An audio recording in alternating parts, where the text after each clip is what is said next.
My boss laughed when I resigned, then saw who I'd been meeting with on lunch breaks. Hook, when I resigned after 15 years of managing our biggest VIP accounts, my 26-year-old manager laughed in my face. He called me a dinosaur, and told me to pack my desk immediately without a handover. I didn't argue. I just smiled and wiped my personal files. He had no idea who I had been meeting with on my lunch breaks. What happened when he finally met my secret lunch date changed everything. Follow my story until the end and comment the city you're watching from. I am 45 years old. For over a decade, I was the key account manager. I handled the specific VIP client that brought in 40% of our company's total revenue. I didn't just know their business. I knew their crisis protocols, their custom algorithms, and the exact way they needed their data formatted. They trusted my voice. Then, the company hired Chad. Chad was 26. He was our new director of sales. He wore expensive watches, loved the word automation, and hated legacy employees. He didn't care about client relationships. He only cared about cutting costs to maximize his quarterly bonus. During our first one-on-one meeting, Chad looked at my client log. He smirked. "You spend too much time on the phone. We are transitioning these old clients to our new automated portal next month." I looked at him. "Our VIP client requires a dedicated human point of contact. It's the core of their trust in us." Chad rolled his eyes. "I'm the director here. You're too traditional. Do what I say and train the new interns on this account, or I'll find someone cheaper who will." I didn't raise my voice. I didn't cry about the injustice. I didn't try to explain my value to someone who completely refused to understand. I simply nodded. "Understood," I said. That was the exact moment I made my decision. I opened a blank document and started drafting my resignation. The resignation letter sat in my drafts folder for exactly 14 days. I didn't send it immediately. I am not an impulsive man. I had preparations to make. Over the next 2 weeks, Chad accelerated his plan to push me out. He stopped inviting me to the weekly strategy meetings. He said my methods were too analog for the modern market. Instead, he started CCing a 22-year-old intern named Ashley on all my private email threads with the VIP client. One Tuesday, Chad sent a department-wide memo. "We are modernizing," the email read. "All legacy client protocols will be handled by Ashley's automation team starting next month." He looked at me through the glass wall of his office, waiting for a reaction. He wanted me to storm in. He wanted me to yell so he could label me as aggressive and uncooperative. I didn't look up. I just took a sip of my black coffee and continued typing. What Chad didn't know was what I was doing between 12 p.m. and 1:30 p.m. every day. I stopped eating my sandwiches in the company break room. I started taking long lunches at a quiet, upscale steakhouse downtown. I wasn't eating alone. My secret lunch date was Marcus, the CEO of our biggest competitor. But more importantly, sitting next to Marcus was David, the VP of operations for my VIP client. The man who controlled the $10 million contract. We didn't talk about automation. We talked about trust. We talked about the custom algorithms I had built for them, and how my current company was planning to scrap them. By the end of our third lunch, David shook my hand. The transition was secured. My new position at the rival company was finalized. I returned to the office that afternoon perfectly calm. The final straw came the next morning. It was the end of the quarter. My VIP account had just officially renewed their contract for another year. It was the biggest win the company had seen in 12 months. I logged into the payroll portal to check the bonus distribution. My bonus was $0. I stood up, picked up my printed resignation letter, and walked into Chad's office. He was leaning back in his expensive leather chair, showing Ashley how to use the new CRM software. "Is there a problem with the bonus allocation?" I asked, my voice completely flat. Chad smirked. He didn't even sit up straight. "It's a company-wide policy shift," he lied smoothly. "We are reallocating bonuses to the new tech team. You're just maintaining old accounts. You're not driving innovation. If you want a bonus, you need to adapt to my system. He crossed his arms. He was daring me to lose my temper. I didn't argue. I didn't defend my 15 years of bringing in millions of dollars. I simply reached into my folder, pulled out the single sheet of paper, and slid it across his desk. Chad picked it up. He read the words, "Official Notice of Resignation." Then, he looked at me. And he laughed. It was a loud, echoing laugh that made Ashley jump. "Wow!" Chad chuckled, shaking his head. "I didn't think you'd make it this easy for me. You're really quitting over a bonus? Good luck finding a job at your age." "Effective immediately," I said.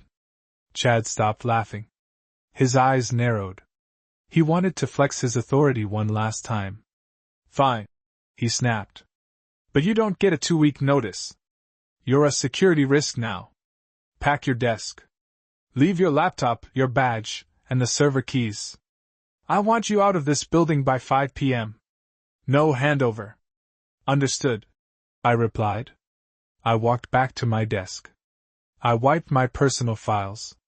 I placed the physical server keys neatly next to my monitor.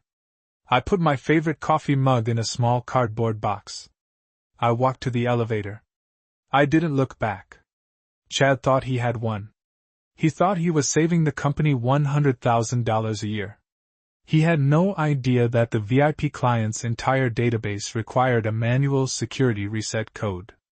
A code that only I knew. A code that expired every 30 days. And day 30 was exactly tomorrow. I woke up at 7 a.m. on Wednesday. I didn't set an alarm.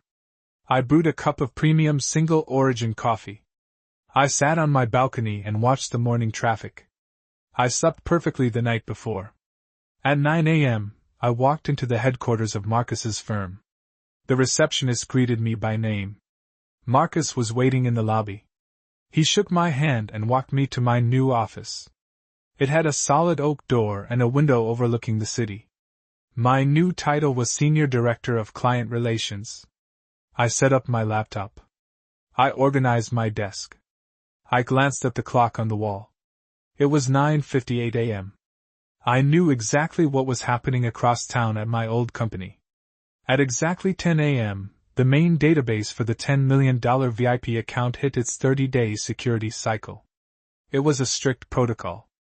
The client required military-grade encryption for their data. Every 30 days, the system demanded a 16-digit alphanumeric manual override code to keep the servers running. I built that protocol. I was the only one who held the code. Without it, the system doesn't just pause. It initiates a hard lockdown. All client portals go dark. No data can be accessed. No transactions can be processed. At 10:01 a.m., Chad's screen turned red. I didn't have to be there to know the sequence of events.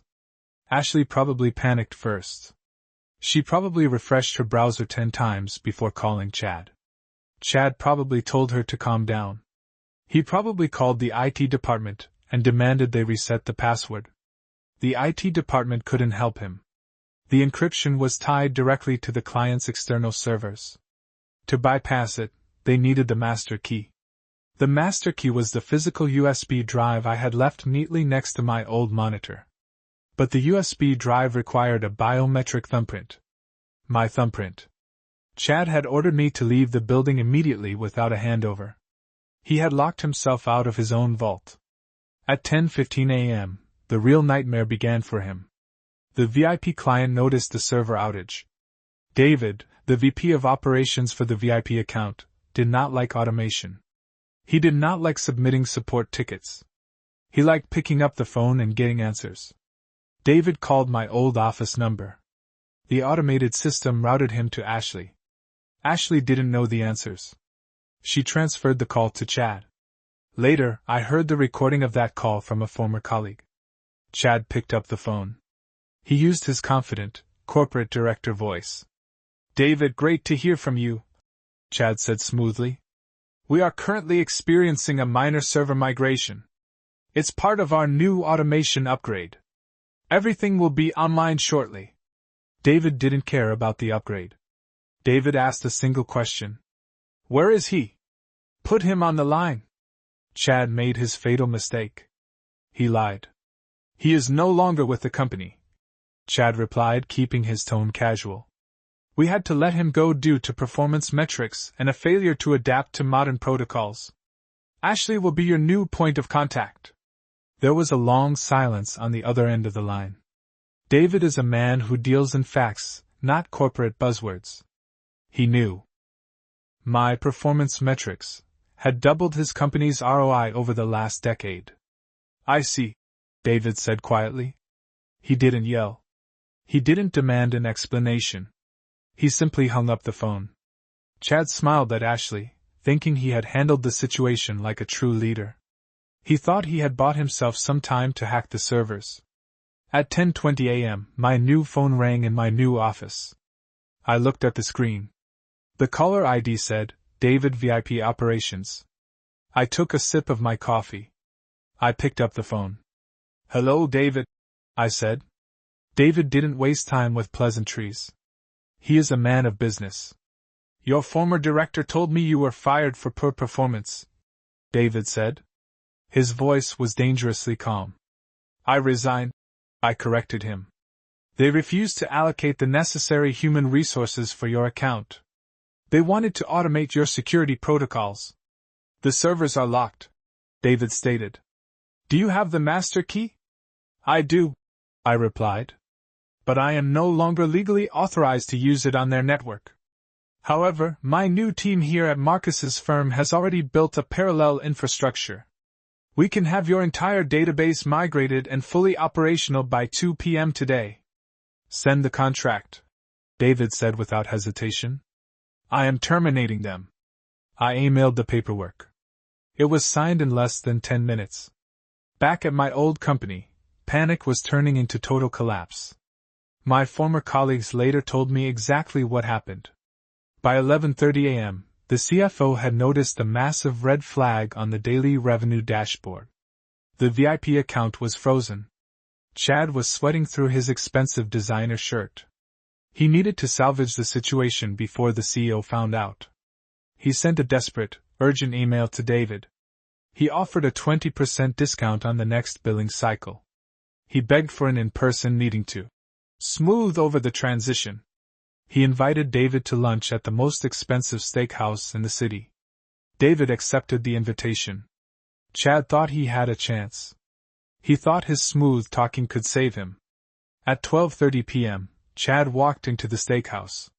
It was the exact same restaurant I had been visiting for the past 2 weeks. Chad approached the private VIP booth. He put on his best corporate smile. He prepared his speech about the future of automation. David, thank you so much. Chad froze. His voice caught in his throat. He saw me. I was sitting across from David. I was calmly slicing a medium-rare ribeye. I didn't smile. I didn't say a word. I simply looked up, met his panicked eyes, and took a sip of my sparkling water. Chad's face turned completely pale. His eyes darted between David and me. He finally realized who I had been meeting with on my lunch breaks. What is he doing here? Chad stammered. The arrogance was completely gone from his voice. David placed his napkin on the table. He looked at Chad with absolute disgust. He is my senior account director, David said smoothly. You lied to me this morning, Chad. You told me he was fired. You told me my data was safe. Both were lies. Chad took a step back. David, please let me explain the new protocols. Save it. David cut him off. My legal team sent the formal termination notice to your CEO 5 minutes ago. We are breaking the contract due to a critical breach of trust and failure to provide dedicated support. We just signed a 5-year exclusive deal with his new firm. David gestured toward me. Chad looked at me again. He was waiting for me to gloat. He was waiting for me to laugh in his face, just like he had laughed at me when I handed him my resignation. But I didn't. I didn't need to explain my value to him. The $10 million hole in his department's budget explained it perfectly. I just cut another piece of steak. Chad didn't sit down. He turned around and walked out of the restaurant. He looked like a ghost. The execution was swift. At 2 p.m., my new team brought David's servers back online. Everything ran flawlessly. At 3 p.m., my phone buzzed with text messages from my old coworkers. The CEO had flown in. He didn't ask Chad for an explanation. He didn't ask for a transition plan. Chad was fired on the spot. Security escorted him out of the building. He wasn't even allowed to go back to his desk to pack his things. An intern handed him a small cardboard box in the lobby. Looking back, Chad thought he was a genius for trying to save the company a few $1,000s by pushing out a dinosaur. He had no idea that loyalty, trust, and expertise are the actual life support of any business. I finished my coffee, closed the text thread, and got back to work. It was exactly 14 days after Chad carried his small cardboard box out of the lobby. I was sitting in my new office. The morning sun was hitting my oak desk. I was reviewing the quarterly projections for David's account. The transition was flawless. The numbers were perfect. At 11:15 a.m., my personal cell phone rang. I didn't recognize the number, but I recognized the area code. It was the private line from the executive suite of my old company. I took a sip of my coffee. I answered. "Hello? Please don't hang up," the voice said immediately. It was Richard, the CEO of my former company. I hadn't spoken to Richard in 3 years. He was the man who signed off on Chad's hiring. He was the man who approved the modernization strategy that aimed to push out the older employees to save money. "I'm listening, Richard," I said. My voice was completely flat. Richard sounded exhausted. The corporate confidence was gone from his tone. "We made a catastrophic mistake," he started. "Chad's firing didn't stop the bleeding. Since David pulled the VIP contract, 3 other legacy clients have frozen their accounts. They hate the new automated portal. The entire system keeps crashing because no one understands the manual override protocols you built." I didn't interrupt him. I just watched the city traffic through my window. "HR is under a full board investigation," Richard continued, his voice shaking slightly. "They admitted they let Chad bypass standard handover procedures when he forced your resignation. We are looking at a 30% workforce reduction by next month if we can't stabilize the servers." He paused, taking a deep breath. "We need you back," Richard pleaded. "Not as a manager. As an executive consultant. Name your price. $300 an hour? $500 an hour? Just give us 10 hours a week to rebuild the architecture and talk to the remaining clients. We will pay whatever you want." He was desperate. He was waiting for me to negotiate. He was waiting for me to gloat or yell about how they treated me. I didn't yell. I didn't demand an apology. I remembered the day Chad laughed in my face. I remembered HR deleting my admin access without a single question. "Richard," I said quietly, "do you know why David's account generated $10 million a year? Because of your software algorithms?" Richard guessed. "No," I replied. "Because when David's servers went down at 2 a.m. on a Sunday 3 years ago, I didn't send an automated ticket. I drove to the data center and fixed it myself. He trusted me. You can't code trust, Richard. And you can't buy it back once you throw it away. Please," Richard begged. "Just 1 month of consulting. You can work fully remote." I looked at the framed contract on my wall, the 5-year exclusive deal I had signed with Marcus. "My consulting rate is not available for your firm," I said perfectly calmly. "My expertise, my algorithms, and my loyalty now belong exclusively to Marcus. I suggest you tell your IT department to start building a new system from scratch. If you don't help us, we might have to file for bankruptcy," Richard whispered.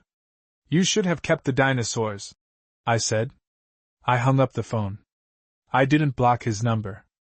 I didn't need to. I knew he wouldn't call back. The reality had finally set in. They thought they were cutting costs, but they had actually unplugged their own life support. 6 months passed. The corporate world is much smaller than people think. When you unplug a company's life support, the end doesn't happen overnight. It is a slow, quiet bleed.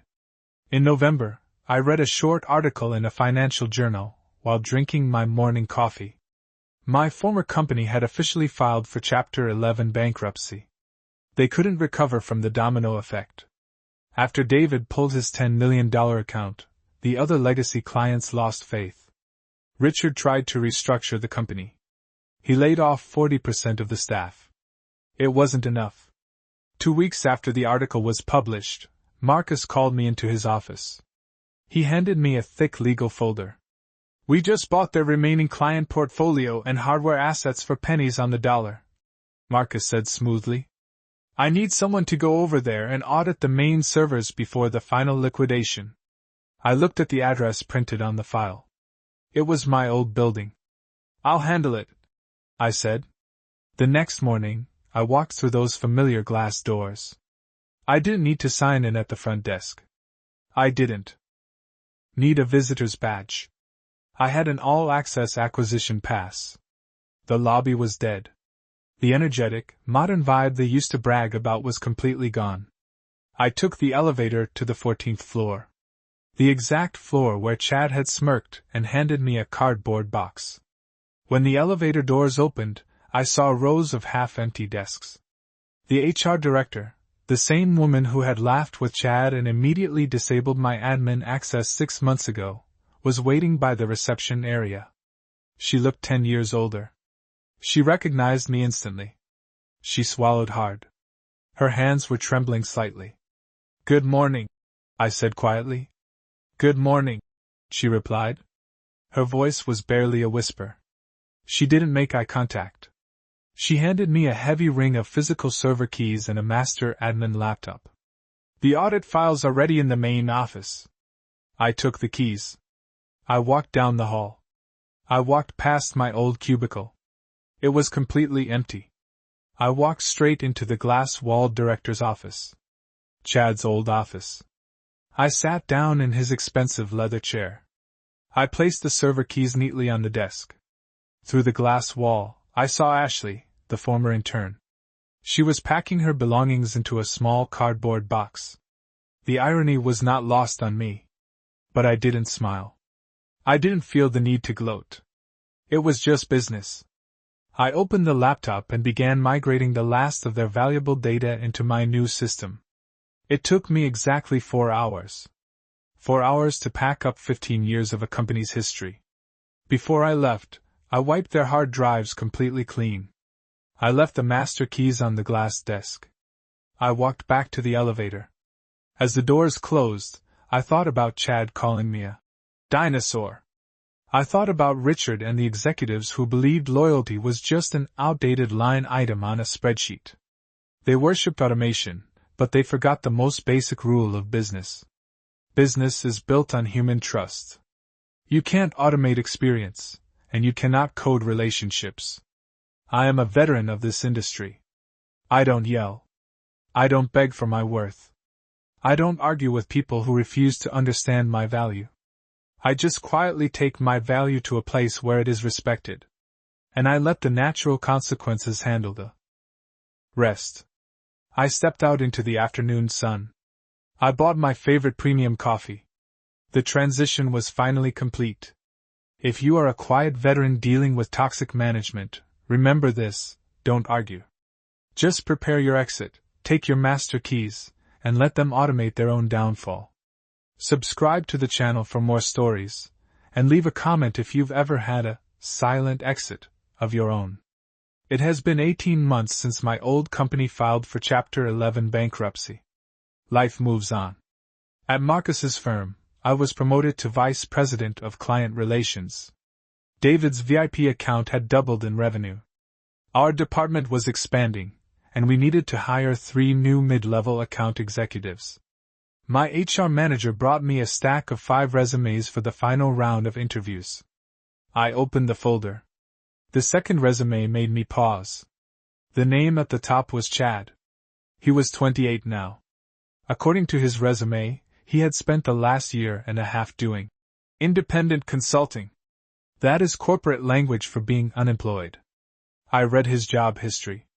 Under his time at our old company, he wrote, spearheaded digital modernization and automated legacy client protocols. He completely left out the part where his modernization caused a $10 million client to leave and bankrupted the entire firm. I didn't throw the resume in the trash. I didn't laugh. I didn't feel angry. I simply handed the folder back to my HR manager. Schedule him for 2 p.m. on Thursday, I said. I will conduct this interview personally. Thursday at 1:55 p.m. I sat in the main glass-walled conference room. I had a cup of premium black coffee. I had Chad's resume printed out on the desk. At exactly 2 p.m., the receptionist opened the door. Chad walked in. He was wearing a suit that looked a little too big for him now. He had his confident, professional smile ready. Thank you for the opportunity. He stopped. The smile vanished. The color completely drained from his face. He looked at the vice president nameplate on the table. Then, he looked at me. Hello, Chad, I said calmly. Please take a seat. He didn't move for 3 seconds. He looked like he wanted to turn around and run out of the building. But desperation is a heavy anchor. He needed a job. He slowly sat down across from me. I didn't gloat. I didn't mention the day he forced me to pack my desk into a cardboard box. I treated him exactly like any other candidate. I looked down at his resume. I see you spearheaded automation at your last firm, I said, my voice completely flat. Can you walk me through how that impacted their key VIP accounts? Chad swallowed hard. A bead of sweat formed on his forehead. It was a transitional phase, he stammered. The arrogance was entirely gone. There were unforeseen technical challenges with the legacy systems. I see, I replied. I made a small, silent mark on the paper with my pen. And why did you leave that position as director? He couldn't look me in the eye. He stared down at his hands. The company underwent restructuring, he whispered. I was part of a leadership transition. I nodded slowly. I didn't call him a liar. I didn't need to explain reality to him. The absolute silence in the room was heavier and more humiliating than any insult I could have thrown at him. I closed his folder. We value transparency and long-term human trust here, I said softly. I don't think your automated approach aligns with our core values. We won't be moving forward with your application. Thank you for coming in, Chad. He stood up. He didn't ask for feedback. He didn't offer to shake my hand. He walked out of the room in absolute silence. Looking back, Chad used to think that age and experience made someone a dinosaur. He had to learn the hard way that true power in business doesn't come from a fancy title or arrogant buzzwords. It comes from competence. Karma doesn't need to yell. It doesn't need to make a scene in the office. Karma just waits patiently for you at the interview table. 2 years passed. In the corporate world, 2 years is enough time to rewrite history. It was October. I was attending the annual Global Tech and Business Summit in Chicago. I was no longer just a senior account manager. I was the executive vice president of Marcus's firm. I wore a tailored suit. I had a black VIP lanyard around my neck. David was the keynote speaker for the morning session. I sat in the front row. David stood on the main stage in front of 3,000 industry leaders. His speech was titled, The Fallacy of Total Automation. He didn't mention my old company by name. He didn't have to. He simply told a story about a firm that tried to replace human trust with algorithms to save a few dollars. He explained how that firm lost its biggest clients and filed for bankruptcy within 6 months. At the end of his speech, David pointed at me in the front row. You cannot code loyalty, David said into the microphone. And you cannot automate a veteran's experience. The crowd applauded. I simply nodded. After the presentation, David and I walked through the main exhibition hall. It was a massive room filled with hundreds of vendor booths. Young sales reps were aggressively handing out flyers. They were desperate to scan attendee badges to meet their daily lead quotas. We walked past a small, low-budget booth near the back exits. A rep stepped directly in front of us. He was wearing a cheap, branded polo shirt. He held a plastic scanner in one hand and a stack of paper flyers in the other. "Gentlemen," the rep pitched loudly, "let me show you how our new software can eliminate your expensive legacy staff and automate your client base." The pitch was identical to the one I heard in my office 2 years ago. I looked at the rep's face. It was Chad. He was 29 now. He was no longer a director. He was a junior booth attendant. He was doing the exact entry-level grunt work he used to force his interns to do. Chad looked at David's face. Then, he looked at mine. He stopped talking mid-sentence. His hand, holding the paper flyer, began to shake slightly. He realized he had just tried to pitch his automation software to the 2 men who had destroyed his career. I didn't smile. I didn't make a scene. I didn't remind him of the day he laughed at my resignation. I stood perfectly still. I looked at the cheap polo shirt. I looked at his panicked eyes.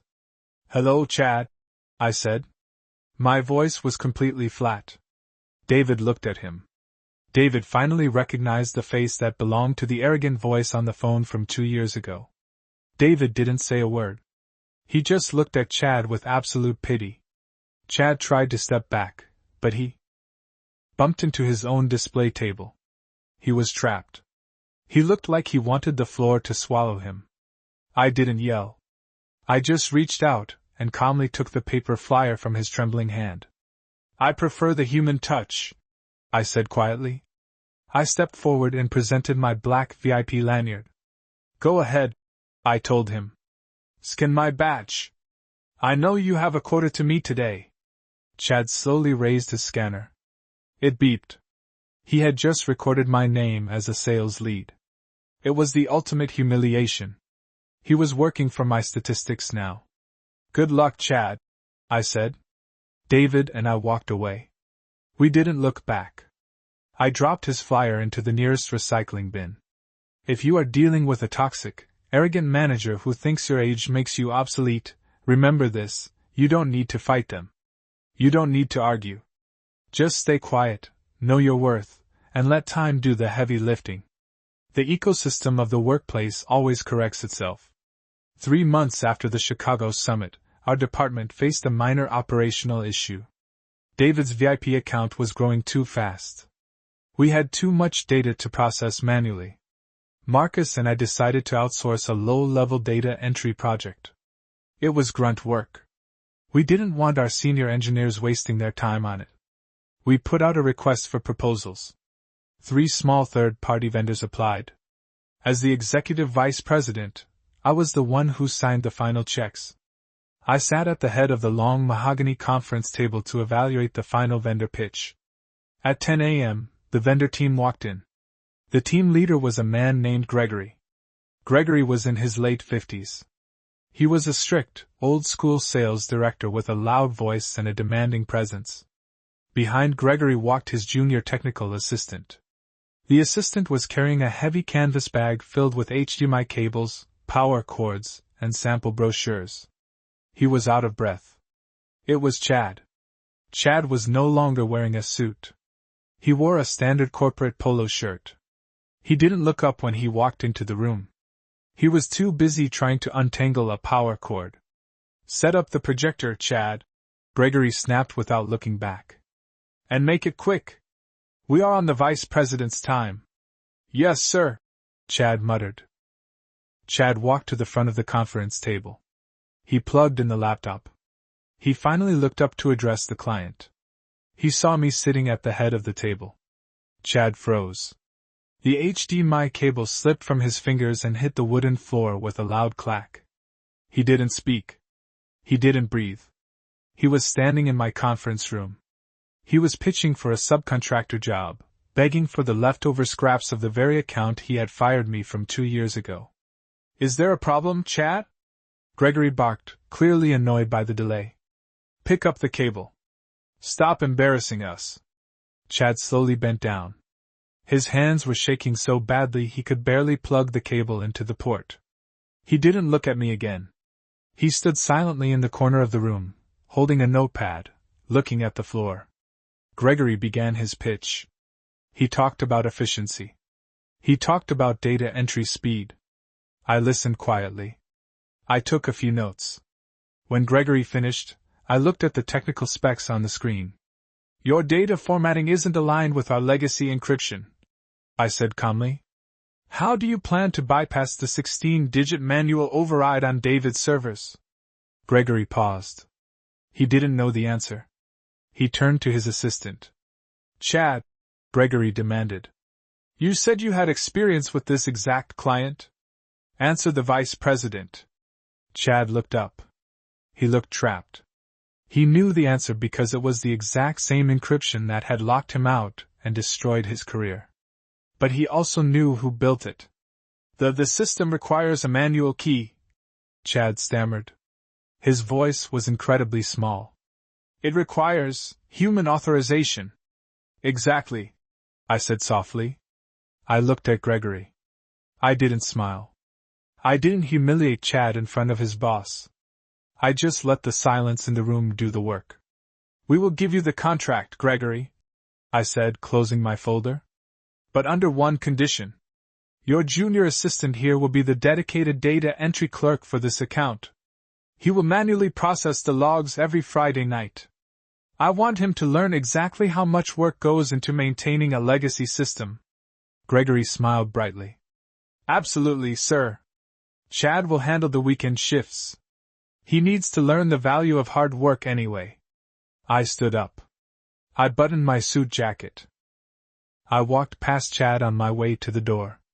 He was staring at his notepad. He had been reduced to a weekend data entry clerk, working indirectly for the dinosaur he had tried to throw away. "Make sure the reports are on my desk by Monday morning, Chad," I said quietly. "Yes, sir," he whispered. "True power doesn't require revenge. It doesn't require you to destroy your enemies. True power is simply doing your job so well that eventually, your enemies have no choice but to work for you." I walked out of the conference room. I went back to my office. Done. If you are fighting a quiet battle against a toxic manager, keep your head down and build your value. Eventually, the people who ordered you to pack your desk will be the ones carrying your cables. Subscribe to the channel, and let me know in the comments if you've ever watched karma do its job perfectly. It was 8:30 p.m. on a Friday. The executive floor was completely quiet. I was sitting in my office, reviewing Marcus's expansion plans for the next fiscal year. My desk was clean. My weekend was about to begin. Then, my computer monitor flashed a subtle yellow warning light. It was a localized security alert from the 4th floor. The 4th floor is where we place our third-party data entry teams. I checked the system logs. Someone had attempted to run an unauthorized macro script on David's VIP legacy database. I didn't call building security. I picked up my coffee mug and took the elevator down. When the elevator doors opened, the 4th floor was dark, except for one small glass cubicle in the corner. Chad was sitting there. The glow of the monitor highlighted the panic on his face. He was typing frantically. He was hitting the backspace key over and over. A red error box blinked in the center of his screen. Automation blocked. Manual override required. I walked into the cubicle. My footsteps were quiet on the carpet. "You tried to run a macro," I said. Chad jumped in his chair. He knocked his cheap plastic water bottle onto the floor. He looked up at me. He was breathing heavily. I was just trying to optimize the workflow," Chad stammered.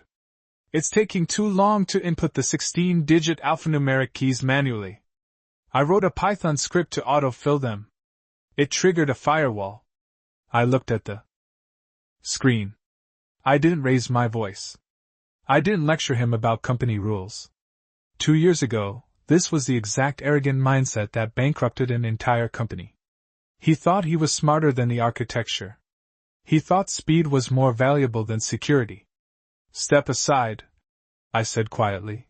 Chad quickly rolled his chair back. He stood awkwardly in the corner of the small cubicle. I stood in front of the keyboard. I didn't sit down. I typed the command sequence. I inputted the localized override codes from memory. I didn't look at my hands. In less than 15 seconds, the red error box disappeared. The screen turned green. The database unlocked. I turned to look at Chad. He was staring at the screen in absolute disbelief. He had spent the last hour trying to hack his way out of a problem I solved in 15 seconds. There are no shortcuts here, I said perfectly calmly. David's account requires absolute precision. The system is designed to reject unauthorized automation. It is designed to require human effort. Chad swallowed hard. How many entries do I have to do manually? 4,000, I replied. One by one. I looked at my watch. It will take you approximately 14 hours, I stated. I expect the final report on my desk at 8 a.m. on Monday.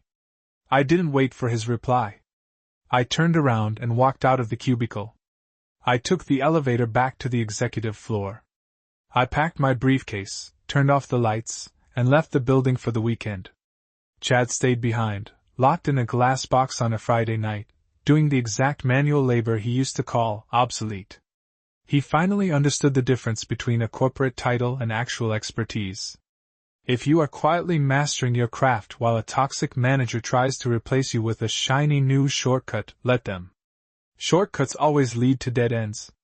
And when they hit that wall, you will be the only one holding the map. Monday morning. 7:50 a.m. I arrived at my office. The city was just waking up. I brewed a fresh cup of dark roast coffee. I reviewed my schedule for the week. It was a normal day. At exactly 8 a.m., there was a knock on my glass door. It was Chad. He didn't look like the arrogant director of sales he was 2 years ago. He looked terrible. There were dark circles under his eyes. His cheap corporate polo shirt was wrinkled. He looked like a man who had spent the entire weekend staring at a glowing screen in a dark room. Because he had.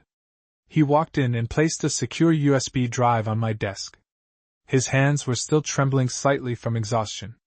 The 4,000 entries, Chad said. His voice was hoarse. Manually logged, formatted, and verified. I didn't say good morning.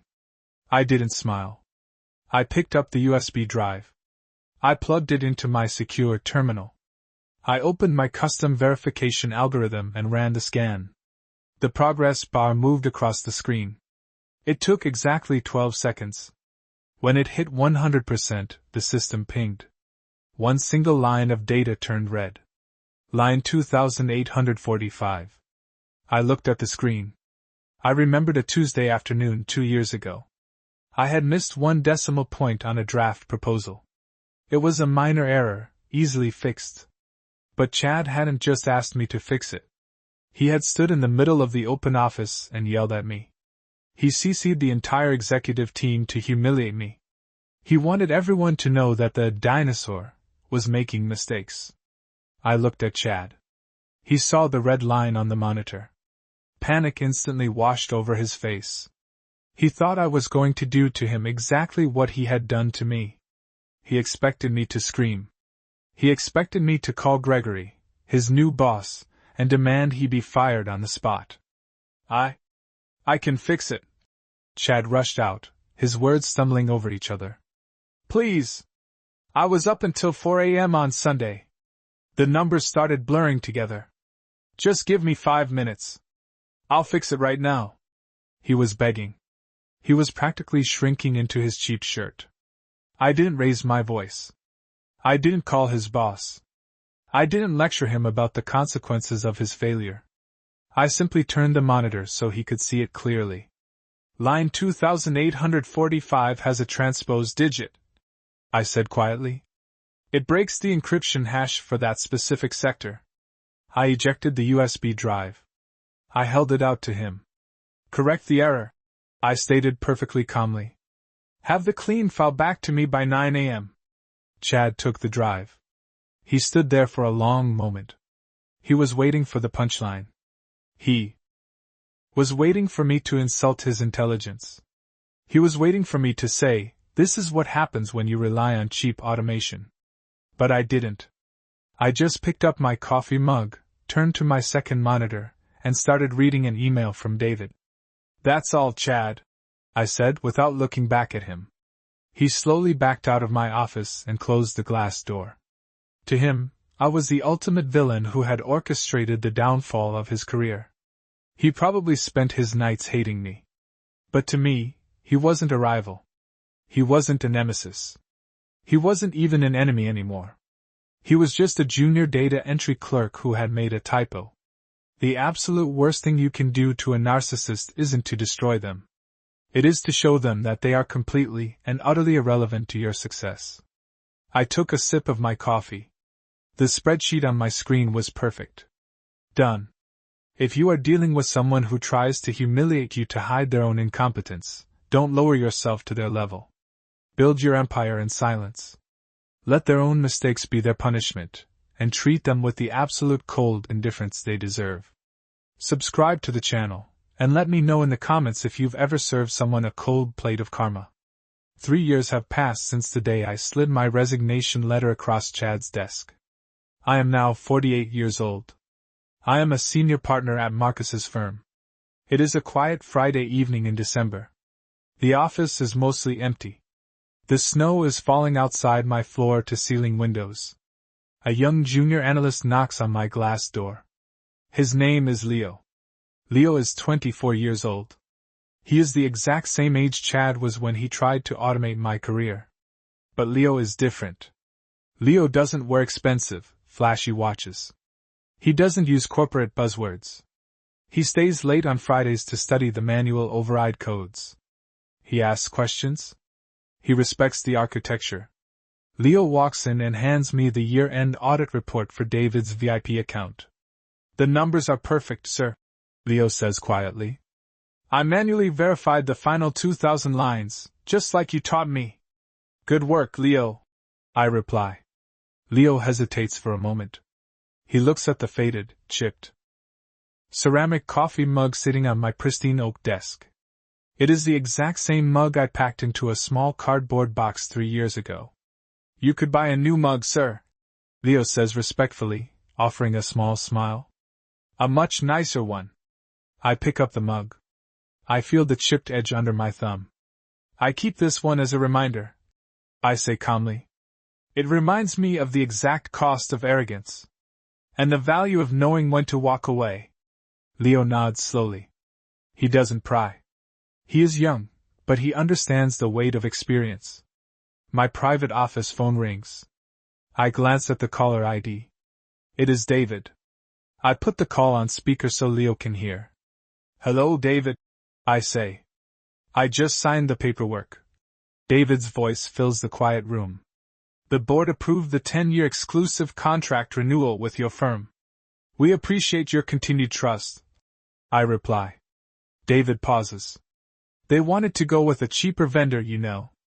A new tech startup that promised 100% AI automation for half the price." "And what did you tell them?" I ask. "I told them no," David says firmly.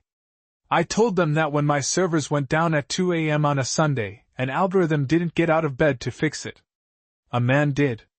I told them I only trust one man's architecture. And that man's handshake." "Thank you, David. Have a good weekend." I end the call. The room is silent again. I look at Leo. He is staring at the phone, completely captivated. "How do you build a 10-year client like that?"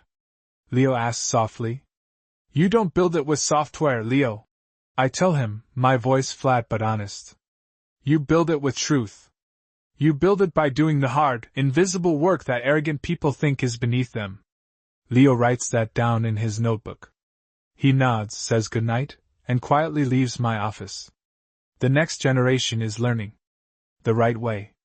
I turn my chair and look out at the city skyline. Somewhere out there, Richard's old company is just a deleted file in a bankruptcy court. Somewhere out there, Chad is probably typing data into a spreadsheet, working weekend shifts under a boss who doesn't care about his name. But in here there is only peace. 2 years ago they called me a dinosaur. They thought I belonged in a museum. They thought my loyalty and my methods were obsolete. They didn't realize that dinosaurs have deep roots. We have thick skin. And we built the very foundation that the modern world walks on. I turn off my desk lamp. I pick up my old coffee mug. I walk to the elevator. My silent exit is finally complete. Not with a shout of victory. Not with a dramatic revenge. But with a quiet, unbroken legacy. Done. Thank you for following my journey. If you are a quiet veteran holding the line in a toxic workplace, remember your worth. The world will always need the people who know how to keep the lights on. Subscribe to the channel, and leave a comment below if you believe that true value never expires.